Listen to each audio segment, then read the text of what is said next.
നാഥനായി സർവവും ത്യജിച്ച് സ്ഫുടം ചെയ്തെടുത്ത മനസ്സും ശരീരവുമായി ആത്മനിർവൃതിയുടെ പെരുന്നാളാഘോഷം വരുംകാല ജീവിതത്തിലേക്കുള്ള കരുതലും ഊർജവുമാവണമെന്ന് പാണക്കാട് സയ്യിദ് സാദിഖ് അലി ശിഹാബ് തങ്ങൾ പറഞ്ഞു. ഒരു മാസത്തെ വ്രതാനുഷ്ഠാനത്തിന് ശേഷം വന്നണയുന്ന പെരുന്നാൾ സുദിനം പ്രാർത്ഥനാ നിർഭരമായി ആചരിക്കണമെന്നും തങ്ങൾ ആഹ്വാനം ചെയ്തു.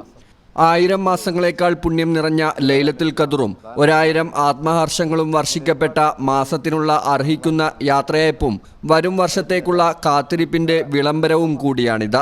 സർവശക്തന്റെ കാരുണ്യവും മാപ്പാക്കലും അതിലൂടെ സ്വർഗീയ ആനന്ദത്തിലേക്ക് ഉയർത്തപ്പെടലും കാംക്ഷിച്ച് പ്രാർത്ഥിച്ച് ഒരു മാസം കാത്തിരുന്നു വന്നെത്തിയ സുദിനമാണിത്.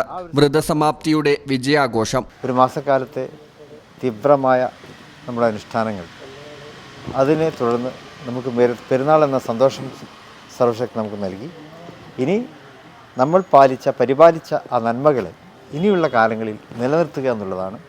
അതിൻ്റെ ഒരു പ്രതിജ്ഞയുടെ ദിവസമായിട്ട് കൂടി നമ്മൾ പെരുന്നാളിനെ കാണുക. പെരുന്നാളിൽ നമ്മൾ സന്തോഷം പങ്കുവെക്കുക, കുടുംബ സന്ദർശനങ്ങൾ നടത്തുക, വിഭവസമൃദ്ധമായിട്ട് എല്ലാവർക്കും ഭക്ഷണം പങ്കുവെച്ചുകൊണ്ട് നമ്മൾ മുന്നോട്ട് പോവുക.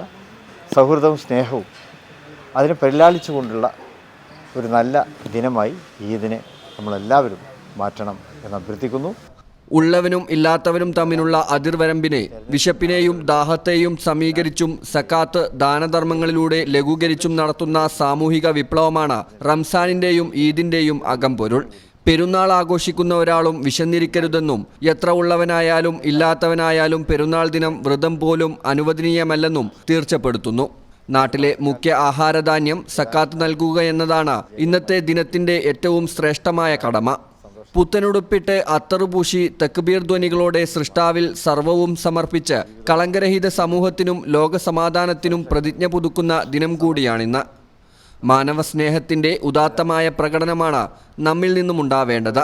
പെരുന്നാൾ ദിനത്തിൽ പ്രത്യേകിച്ചും കുടുംബബന്ധം ചേർക്കാനും അയൽക്കാരനെ ആദരിക്കാനും കൂടി അനുയോജ്യമായ സന്ദർഭം കൂടിയാണിത്. കടുത്ത വേനലിന്റെ ചൂടും പ്രയാസങ്ങളും സഹിച്ചാണ് ഇത്തവണ റംസാൻ വ്രതം പൂർത്തിയാക്കിയത്. വ്രതശുദ്ധിയിലൂടെ കൈവരിച്ച ആത്മനിർവൃതിയുടെ തന്നെ പോലെ വിദ്വേഷരഹിതവും സഹവർത്തിത്വ സമഭാവനയുടെയും ആഘോഷം കൂടിയാണിത്.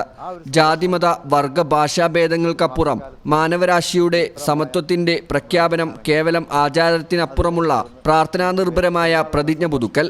വേനൽ ചൂട് ശക്തമായി തുടരുന്ന സാഹചര്യത്തിൽ കേരളത്തിൽ സമൃദ്ധമായി മഴ ലഭിക്കാൻ പെരുന്നാൾ ദിനത്തിൽ പ്രാർത്ഥന നടത്താനും തങ്ങൾ ആഹ്വാനം ചെയ്തു. News bureau, Malappuram. Doctor Ambika's Abhaya Ayurveda and wellness, Valanchery Pattambi road, Valiyakunnu. Phone 9447 0555575.